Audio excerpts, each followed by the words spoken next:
Haleluya, puji Tuhan. Boleh ya saya memuji ya.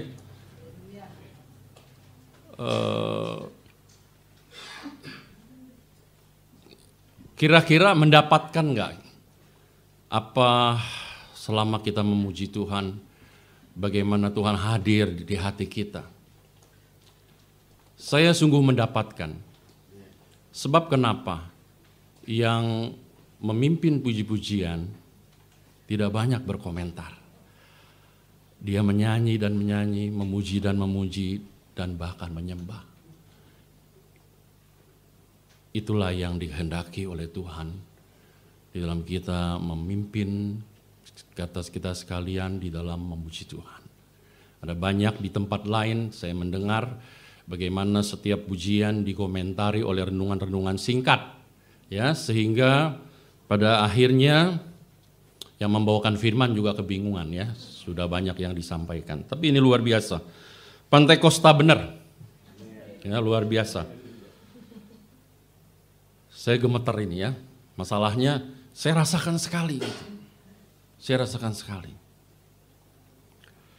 Bagaimana hadirat Tuhan ada di dalam hati kita masing-masing. Terima kasih tentunya buat kesempatan yang diberikan kepada saya oleh Bapak Gembala. Saya mendapat kehormatan betul ya, karena sudah sekian puluh tahun saya tidak bertemu secara, ya kalau saya melihat ke belakang bagaimana hubungan pertemanan saya dengan Bapak Gembala. Bahkan mungkin tidak ada yang tahu di sini bahwa ketika Bapak Gembala menikah, saya adalah basementnya. Ya, saya adalah basementnya. Dan sekaligus saya juga yang mengabadikan pernikahan Bapak Gembala dan Ibu Gembala. Jadi sejauh apa pertemanan saya dengan Bapak Gembala? Cuman karena jarak lah ya, sehingga kami jarang bertemu. Dan itulah sebabnya saya bersyukur, bergembira pagi hari ini bisa bersama-sama dengan Bapak Gembala dan jemaat setempat. Dan saya senang bisa ikut beribadah dan melayani di tempat ini. Haleluya, puji Tuhan ya. Nama saya adalah Handoyo Rufinus. Sebenarnya namanya Handajo, cuman diplesetin jadi Handoyo Rufinus. Sebab kenapa? Karena percuma saya tulis nama Handayo, tetap aja orang tulis Handoyo. Ya, puji Tuhan ya. Itulah nama saya, istri 1 dan anak 1. Sedang menunggu cucu ya. Doakanlah supaya semuanya berjalan dengan lancar. Puji Tuhan, pada pagi hari ini saya akan menyampaikan firman Tuhan dengan tema kuat menghadapi goncangan.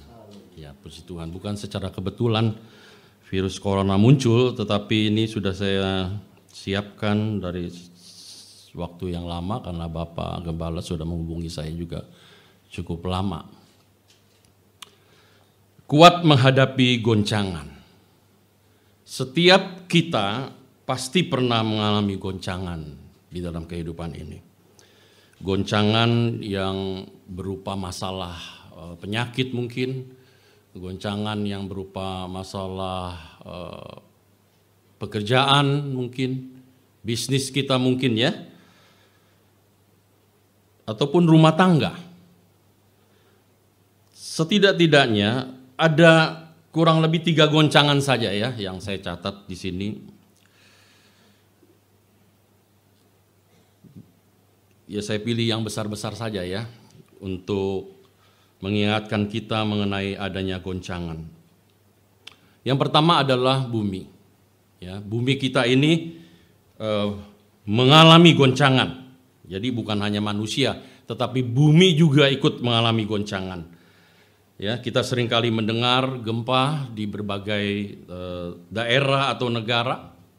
Ya, Indonesia termasuk daerah rawan gempa karena terletak pada pertemuan 3 lempeng besar bumi, ya, sehingga menyebabkan Indonesia sering terjadi gempa dan berpotensi tsunami.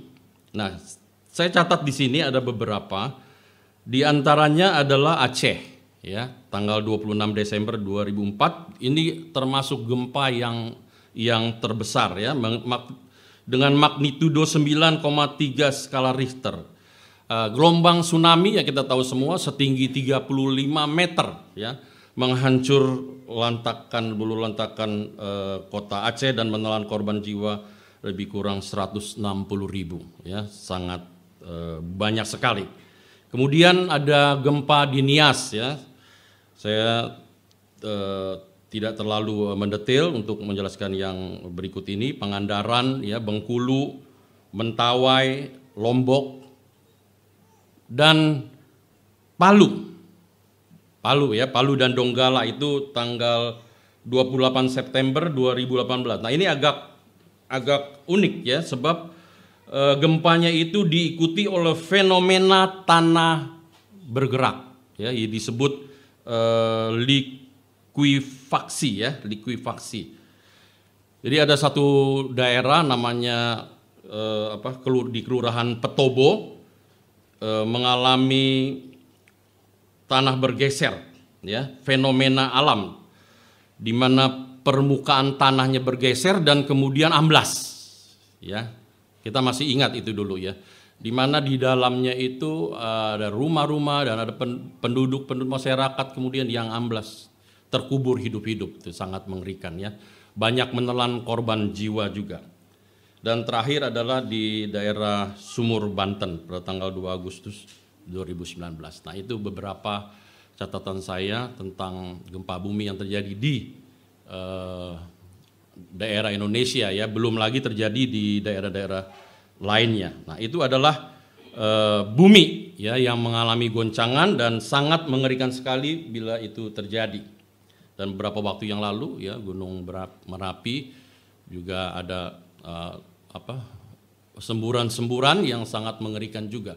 Nah, saya berkesempatan mengajar di Sekolah Alkitab Magelang, dekat sekali dengan Gunung Merapi itu, ya, gunung kembar dengan Gunung Merbabu di sebelahnya. Goncangan yang kedua, goncangan yang besar, ya, yang berskala besar itu adalah ekonomi. Nah, kita tahu semuanya apabila terjadi kejadian-kejadian di dalam dunia ini itu sangat berpotensial sekali akan terjadinya kenaikan suku bunga, ya. Belum lagi di luar negeri terjadi perang dagang, ya, semuanya itu akan menimbulkan goncangan-goncangan ekonomi yang sangat dahsyat. Dan ketahuilah bahwa ekonomi dunia, ya, dari sejak waktu yang lalu sampai sekarang dan yang terus akan datang ini tidak akan pernah berhenti dalam mengalami goncangan-goncangan, di mana pada akhirnya Antikristus kemudian akan menguasai dunia ini dalam pemerintahan 3,5 tahunnya. Jadi bumi bergoncang, ekonomi pun juga bergoncang, dan kemudian yang terakhir adalah kesehatan, ya. Dunia kesehatan sangat bergoncang dengan munculnya virus baru, ya, tadi sudah disampaikan oleh Ibu Christina. Kita tahu bersama bahwa sejak tanggal 8 Desember, ya, 2019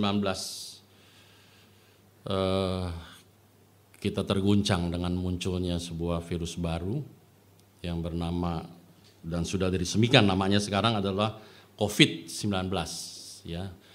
COVID-19 singkatan dari Corona Virus Disease, ya, penyakit virus corona.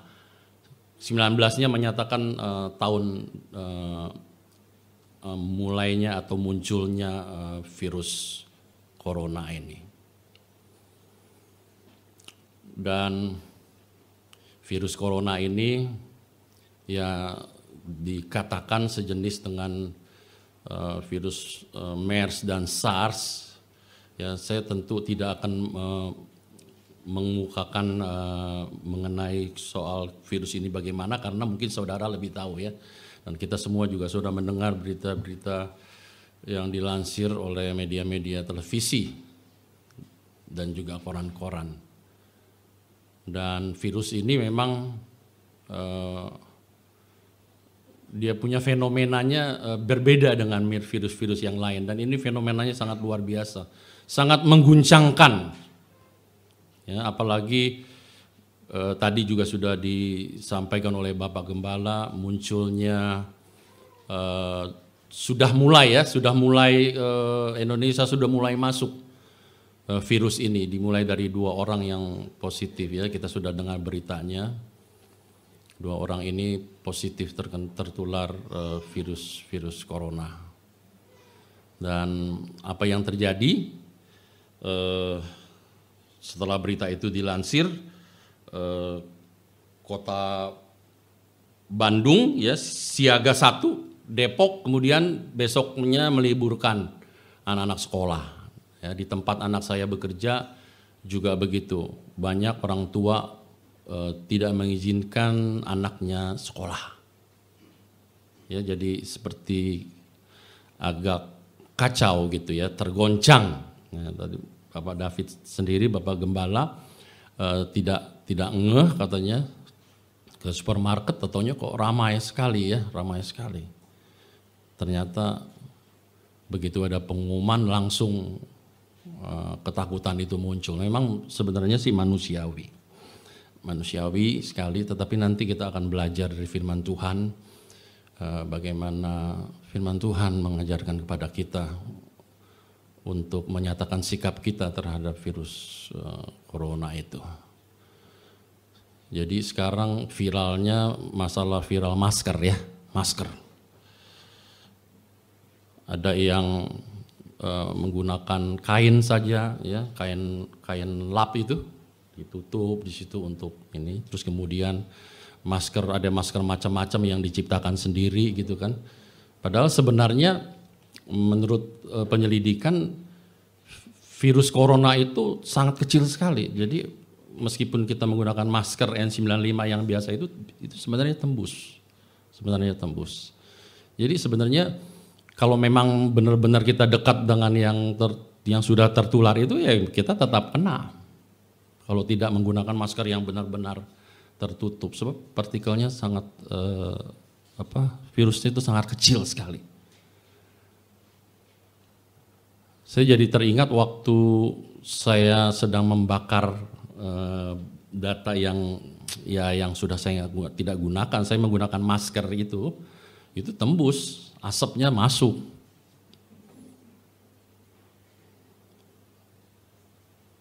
Akhirnya saya pakai kain lap ya yang merah putih itu atau hijau putih itu saya lapisi dengan tisu. Ada kurang lebih 8 lembar baru asapnya nggak masuk. Nah, kalau masker itu sebenarnya percuma ya.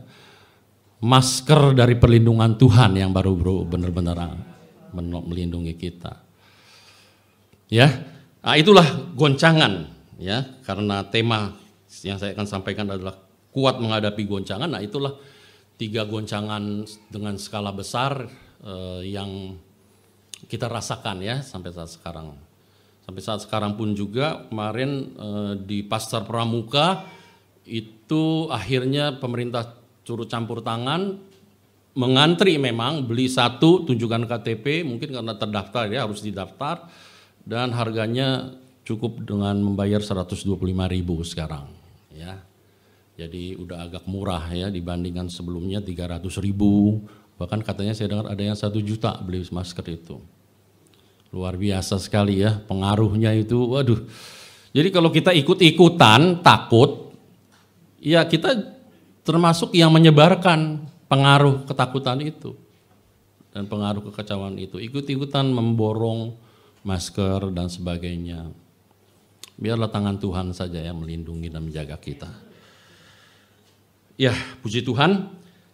Sekarang pertanyaannya adalah bagaimana agar kita kuat menghadapi goncangan-goncangan dalam kehidupan ini. Kita sudah belajar mengenai goncangan-goncangan yang terjadi. Sekarang bagaimana agar kita kuat dalam menghadapi segala goncangan dalam kehidupan ini.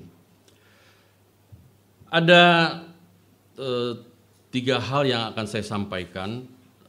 Yang pertama-tama adalah kita perlu mengerti dulu ya tentang goncangan itu.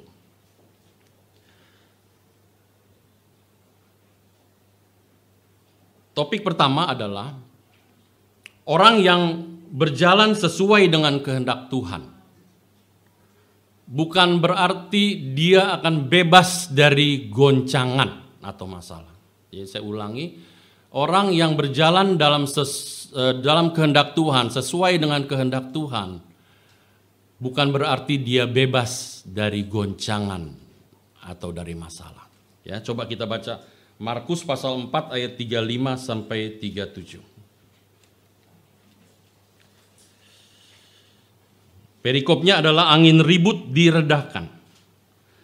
Ayat 35. Pada hari itu, waktu hari sudah petang, Yesus berkata kepada mereka, "Marilah kita bertolak ke seberang." Mereka meninggalkan orang banyak itu, lalu bertolak dan membawa Yesus beserta dengan mereka dalam perahu, di mana Yesus telah duduk dan perahu-perahu lain juga menyertai dia. Lalu mengamuklah taufan yang sangat dahsyat, dan ombak menyembur masuk ke dalam perahu, sehingga perahu itu pun mulai penuh dengan air. Kita melihat ayat ini di dalam ayat 35 sampai 37. Pertama, Yesus mengundang murid-murid, dan kemudian Yesus berada satu perahu dengan murid-murid. Jadi dengan demikian harusnya merasa aman ya, murid-murid merasa aman. Tapi ternyata murid-murid juga diterpa badai yang dahsyat.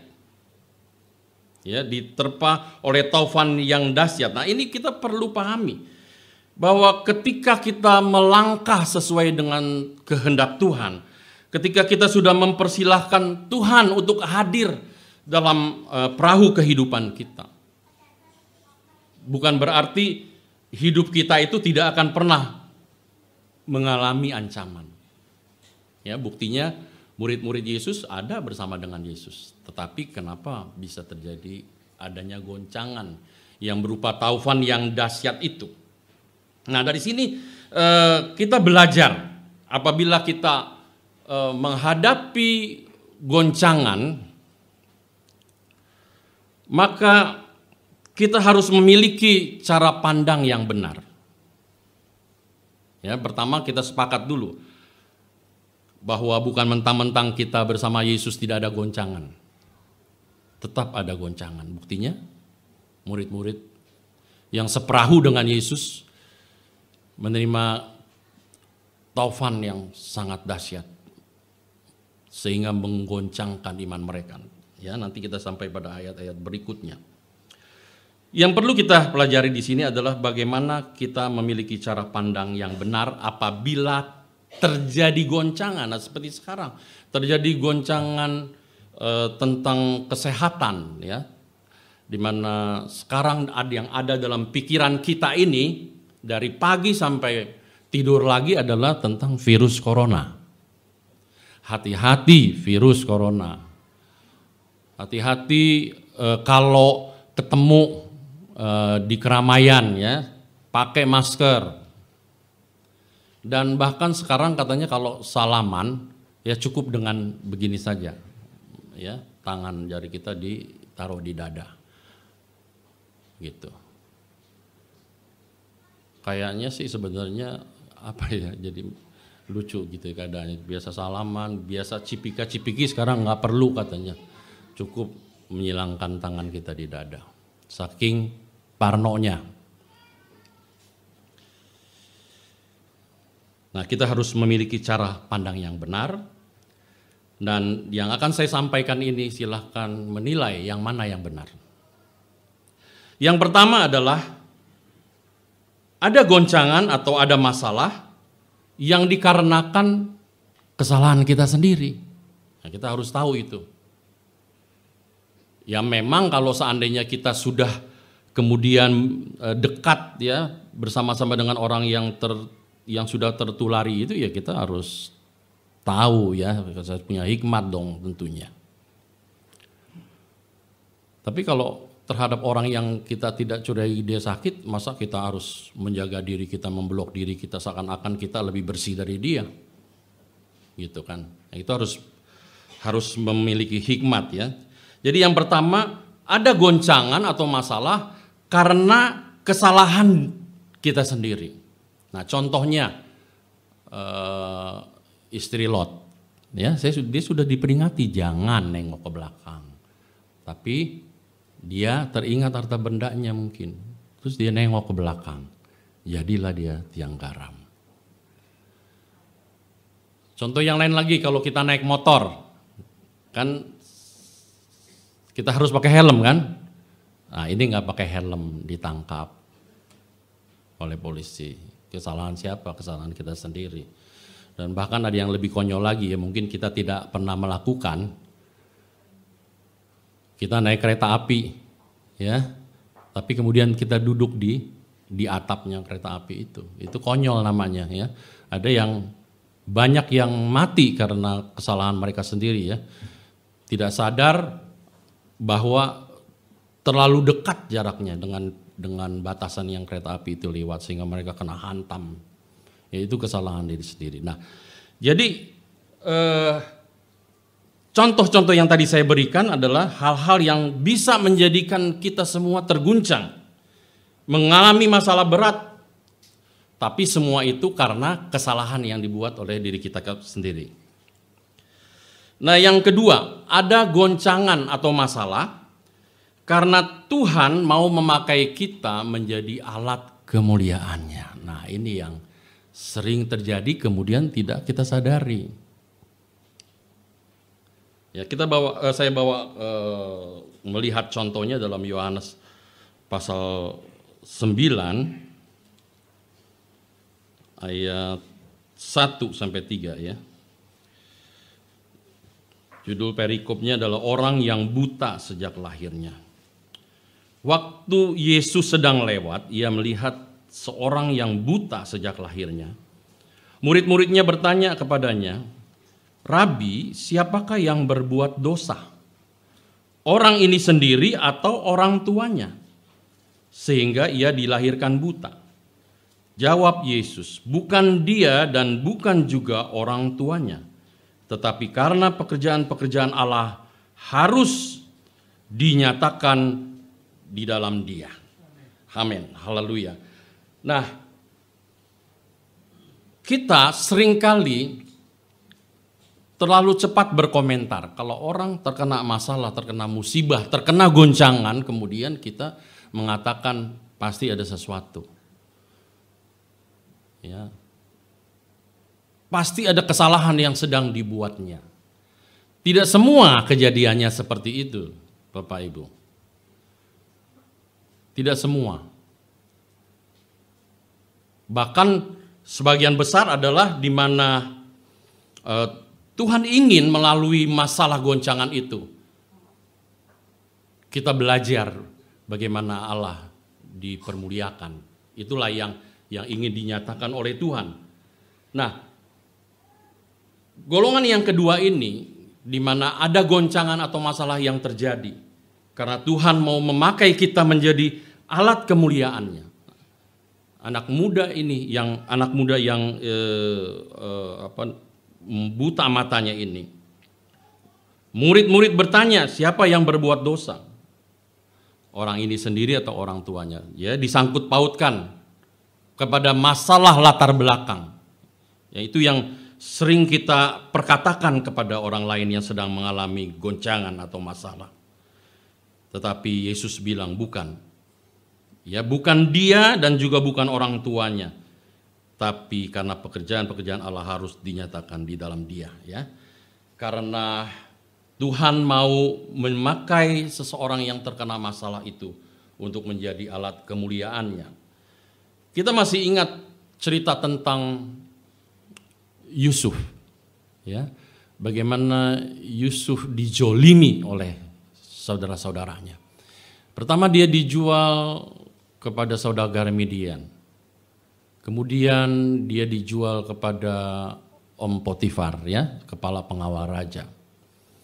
Tapi kemudian Yusuf dimasukkan ke penjara karena difitnah berbuat asusila oleh tante Poti, ya, Potifar.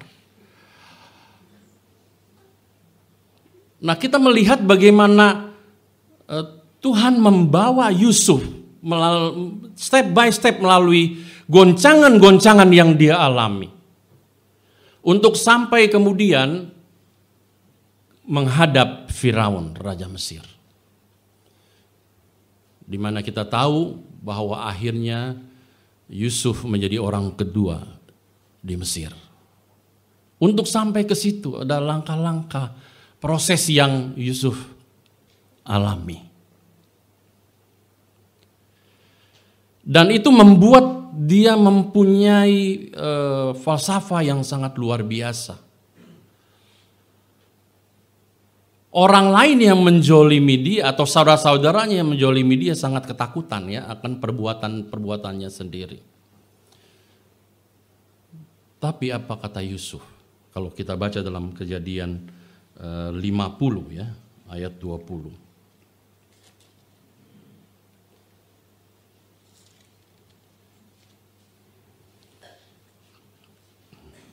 Kejadian 50 ayat 20.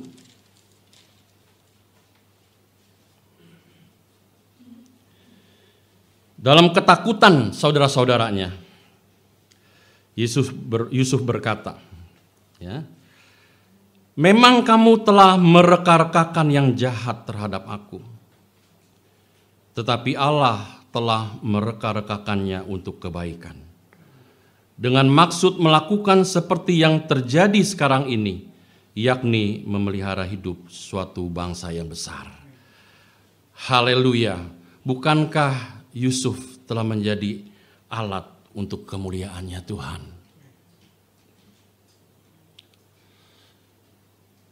Kalau Yusuf tidak mempunyai falsafah yang sangat luar biasa, tentu dia akan memakai emosinya, ya, kesempatannya besar sekali untuk menghukum saudara-saudaranya, kesempatan yang besar. Tapi karena dia mengerti, kenapa dia harus jalan duluan?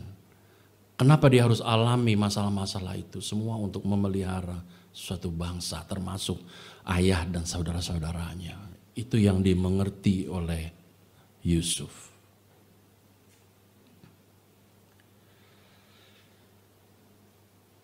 Nah, itulah juga yang harus kita kritisi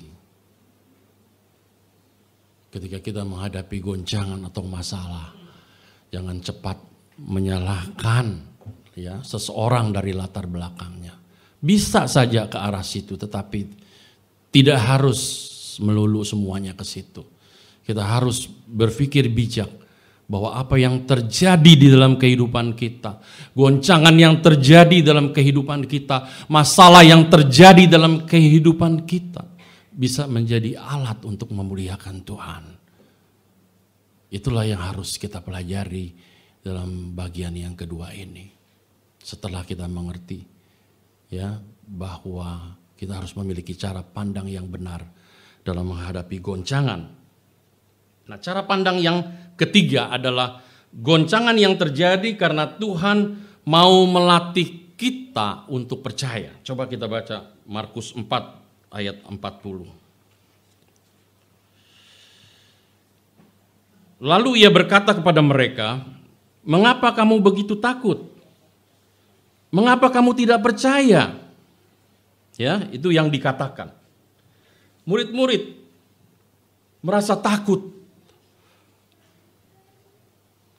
karena taufan yang besar itu. Dia tidak sadar bahwa Yesus, Allah yang luar biasa, sedang berada bersama-samanya.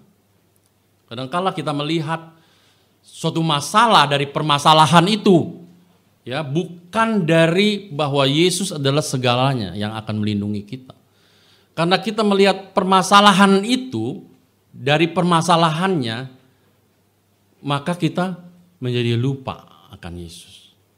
Dan Yesus menegur murid-muridnya yang tidak percaya. Dan Yesus kita tahu mengizinkan goncangan-goncangan tersebut dialami oleh murid-murid, supaya murid-murid ini boleh belajar percaya. Nah, itulah hal yang ketiga. Yang mana yang sering terjadi dalam kehidupan kita? Apakah kita mendapatkan goncangan karena kesalahan kita sendiri? Ya, itu namanya konyol ya. Dan pengalaman-pengalaman yang terjadi karena sebab itu harus kita kaji ulang kembali. Untuk mengkritisi ya, bagaimana cara kita bertindak di dalam merespon setiap kesalahan atau goncangan-goncangan yang terjadi. Atau yang kedua, kita melihat bahwa ada maksud Tuhan di balik semua yang terjadi. Dan yang ketiga, Tuhan ingin kita belajar percaya dari apa yang kita sudah alami. Berikutnya, ya tadi sudah kita sampai dan sepakat bahwa bukan berarti kalau kita bersama dengan Yesus sudah bebas dari masalah. Ya.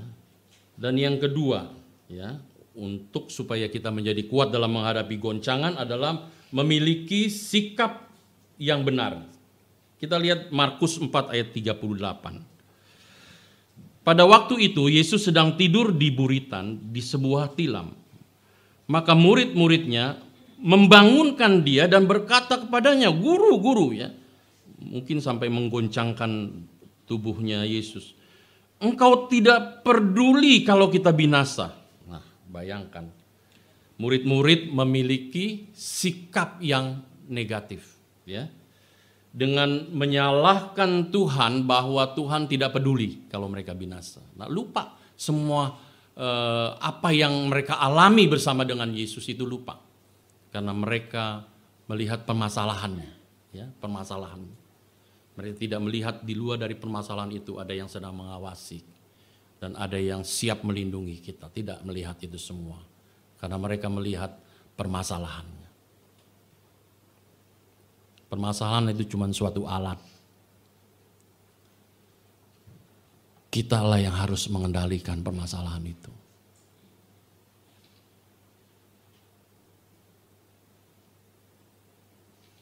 Bagaimana burung Raja Wali mengatasi permasalahan? Kalau dia lihat ada angin besar, apakah itu angin badai, dia terbang tinggi. Dan dia tidak menghantam badai itu, tapi dia terbang tinggi terus kemudian dia kendalikan badai itu. Ya, dia ikut kemana badai itu mengarah dan Raja Wali ada di atasnya. Tinggal dia ikut, tidak terlalu mengepak-ngepakkan sayap, dia ikuti saja. Ya, dia lihat dulu, dia petakan dulu dari mana ini angin muncul. Dan dia tidak tinggal mengikuti angin itu dan kemudian dia terbang di atasnya. Jangan kita dikendalikan oleh masalah. Kita harus mengendalikan masalah itu karena masalah itu cuma alat saja. Selain murid-murid yang memiliki sikap yang negatif terhadap Tuhan Yesus, dengan mengata-ngatai Yesus, nggak peduli nih kalau kita mati karena terpaan badai tofan yang luar biasa. Padahal itu Yesus loh. Yesus yang sudah bersama-sama dengan muridnya, di mana muridnya ini sudah mengalami hal-hal yang luar biasa. Tetapi tetap saja masalah adalah masalah yang membuat kita tergoncangkan. Kita lihat contoh yang kedua, Adam. Adam bersikap negatif ketika Tuhan cuma tanya doang, kenapa kamu makan buah pohon larangan? Padahal aku kan sudah melarangnya. Apa yang terjadi?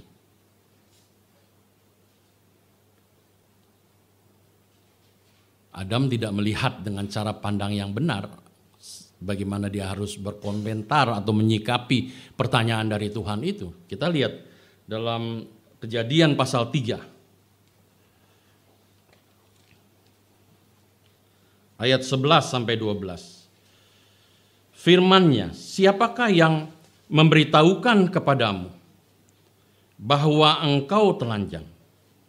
Apakah engkau makan dari buah pohon yang kularang engkau makan itu? Ayat 12. Manusia itu menjawab, ya Adam maksudnya, perempuan yang kau tempatkan di sisiku. Nah ini dia nyalain Tuhan.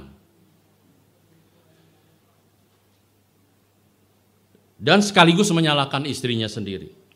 Dialah yang memberi dari buah pohon itu kepadaku, maka ku makan. Ya. Jadi dua contoh, murid-murid dan juga Adam bersikap negatif terhadap goncangan-goncangan yang terjadi. Bagian kedua ini yang saya beri judul adalah memiliki sikap yang benar. Maka dari itu kita melihat pengaruh yang lain, yaitu dari Ayub. Bagaimana sikap dia? Kita belajar dari Ayub ya. Bagaimana dia bersikap terhadap permasalahan yang terjadi. Kalau kita baca dalam Ayub pasal 2 ya.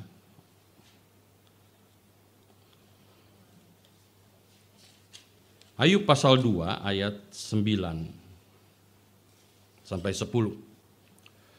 Maka berkatalah istrinya kepadanya, masih bertekunkah engkau dalam kesalehanmu? Kutukilah Allahmu dan matilah. Wah, puju buset itu.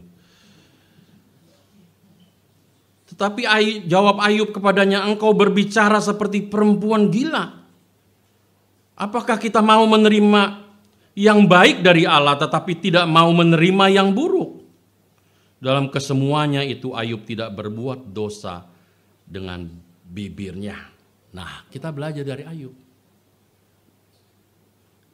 Daripada memiliki respon atau sikap yang tidak benar, sikap yang negatif seperti murid-murid Yesus itu menyalahkan Tuhan, atau Adam yang menyalahkan Tuhan dan istrinya, nggak mau terima salah, sikap negatif. Nah, belajar kepada Ayub. Ayub memiliki sikap yang positif. Ya. Dia tidak terpengaruh oleh bujukan istrinya untuk mengutuki Tuhan dan kemudian mati. Pikiran pendek itu namanya. Tetapi Ayub tidak bersifat begitu. Dia memiliki sikap yang positif dan ini adalah sikap yang benar. Ya, bagian kedua ini adalah bagaimana dalam menghadapi goncangan kita memiliki sikap yang benar. Itulah yang harus kita lakukan. Ya, kita harus tetap memiliki sikap yang benar, yaitu sikap positif dalam setiap goncangan yang kita hadapi. Dan sikap positif ini muncul dari sebuah dasar pemikiran bahwa melalui setiap masalah Tuhan sedang membentuk kita. Itu yang harus kita mengerti. Bukan adanya kalau kita kemudian mengalami masalah artinya nih Tuhan benci sama kita. Oh, salah sekali. Justru Tuhan ingin membentuk kita melalui masalah. Bagaimana kita bisa terbentuk kalau nggak ada masalah?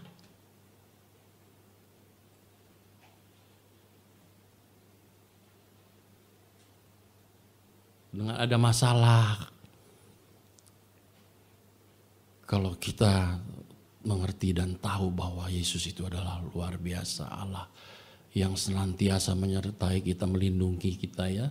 Karena mungkin di dalam hati kita ini sudah tahu bahwa dalam Mazmur 91 itu adalah ayat ajaib kita. Ayat-ayat ajaib yang akan meneguhkan iman kita, yang akan menguatkan iman kita ya kan. Mazmur 91, tetapi jangan salah loh. Jangan enak-enakan kita baca dari ayat 1 sampai ayat 13. Coba lihat kita baca Mazmur pasal 91 ayat 14. Itu harus kita lakukan dulu. Ya, dalam lindungan Allah ayat 1 sampai 13. Wah, itu boleh kita baca untuk meneguhkan iman kita dalam menghadapi setiap masalah yang terjadi. Apalagi yang kita tahu bahwa sekarang ini kan kita sedang dirundung masalah goncangan virus corona, ya, yang diberi nama COVID-19. Tapi jangan lupa bahwa orang-orang yang dalam lindungan Allah itu harus punya persyaratan. Kita baca ayat 14.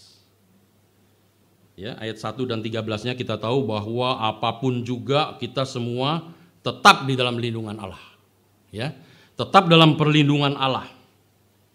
Tapi ayat 14-nya mengatakan, perhatikan betul-betul. Sungguh hatinya melekat kepadaku, maka aku akan meluputkannya, aku akan membentenginya sebab ia mengenal namaku. Jadi apa persyaratannya yang tidak boleh harus kita lupakan? Sungguh hatinya melekat. Jadi boleh dibilang ayat ini berlaku enggak untuk orang yang tidak melekat? Jadi harus kita perhatikan betul-betul makna dari pasal 91 itu. Boleh mengklaim Tuhan melindungi kita dan itu memang harus jadi keyakinan kita. Tapi kita harus tahu dulu syaratnya, kita harus melekat kepada Tuhan. Dalam menghadapi goncangan virus corona ini yang paling penting adalah melekat. Melekat. Bagaimana Tuhan sangat mementingkan arti kata melekat ini kalau kita baca dalam Matius pasal 7 ayat 21. Coba kita baca ya.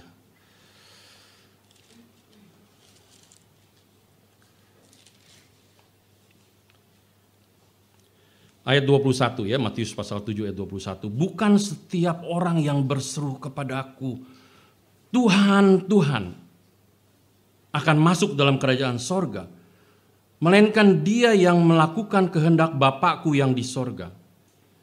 Pada hari terakhir banyak orang akan berseru kepadaku, Tuhan, Tuhan, bukankah kami bernubuat demi namamu dan mengusir setan demi namamu dan mengadakan banyak mujizat demi namamu juga. Oh, luar biasa.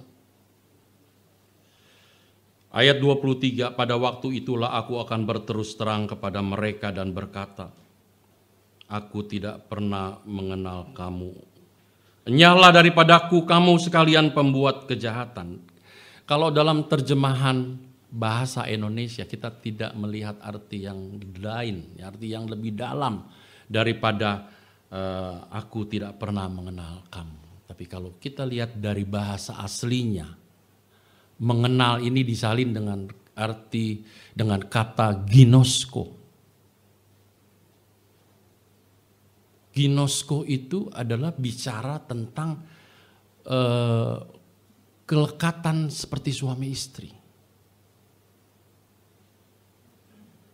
Tahu kan yang sudah berkeluarga di sini bagaimana keintiman suami istri? Jadi ayat ini sebenarnya tidak berhenti sampai di situ. Aku tidak pernah mengenal kamu secara dekat dan melekat.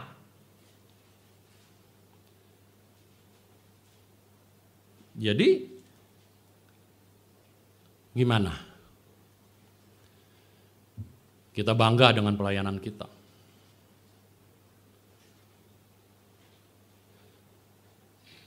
Sebelum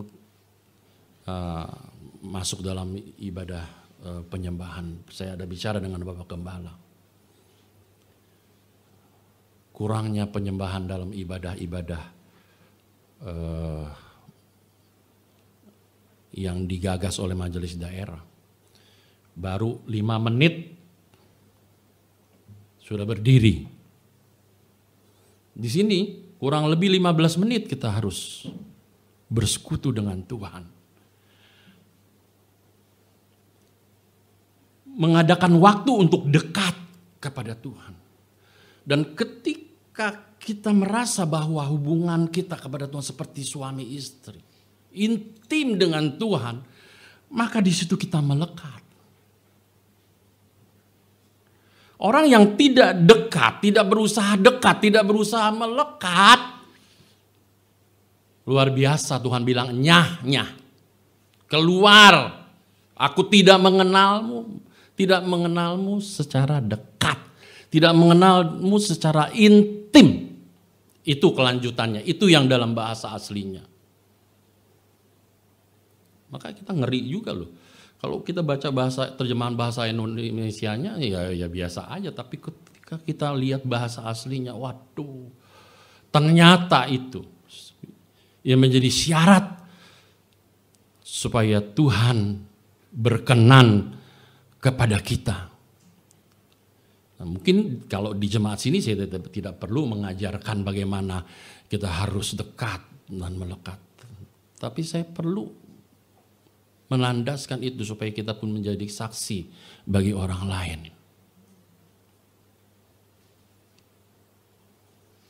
Gembala sudah memberikan teladan. Bagaimana kita mendekat dan melekat kepada Tuhan.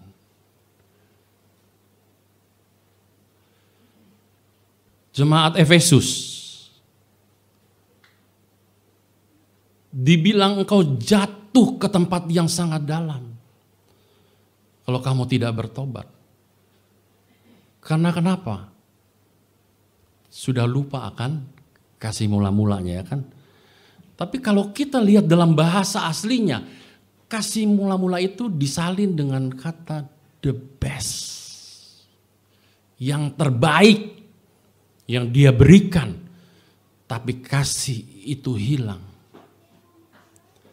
Kasih yang membuat kita dekat dan melekat kepada Tuhan itu sudah hilang. Mereka menjalankan peribadatan mereka menjalankan pelayanan mereka, semua oke. Tapi Tuhan bilang engkau sudah jatuh ke tempat yang dalam karena kamu telah meninggalkan kasih yang mula-mula. Kasih yang the best. Apakah kita masih punya kasih yang the best itu? Kasih yang terbaik itu. Melalui kedekatan dan melekat kepada Tuhan. Atau pelayanan yang kita lakukan selama ini hanya sifatnya rutinitas. Kalau kita mulai dengan pelayanan, belum tentu kita dekat dan melekat kepada Tuhan. Tapi kalau kita dekat dan melekat kepada Tuhan, otomatis pelayanan kita juga berjalan dengan baik. Haleluya.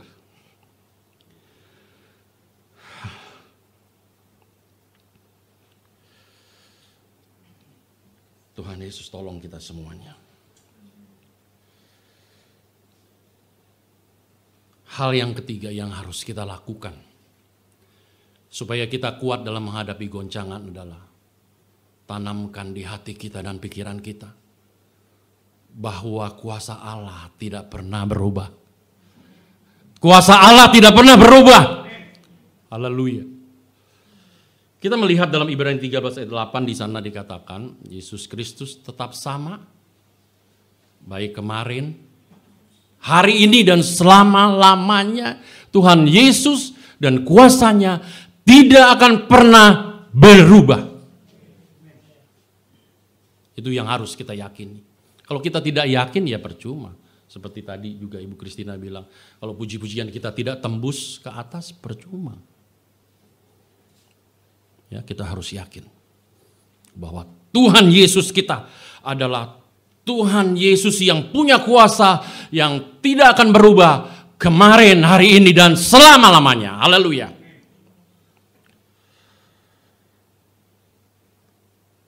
Bapak, Ibu, Saudara, Apa yang menjadi taufan dalam kehidupan kita? Apakah taufan atau goncangan itu adalah berupa masalah dalam kesehatan, dalam sakit penyakit yang tak kunjung sembuh? Segala sesuatu, ketahuilah segala sesuatu yang ada pada kita yang kita alami, jangan cepat-cepat menuduh Tuhan, menjolimi Tuhan bahkan.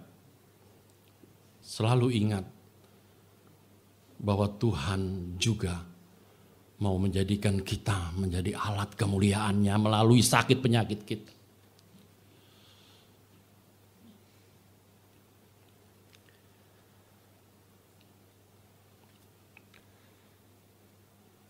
Setiap kita saat ini mungkin mengalami masalah. Apa itu masalah penyakit? Masalah atau goncangan terhadap pekerjaan kita. Masalah atau goncangan terhadap rumah tangga kita. Maka kita bisa kuat menghadapinya.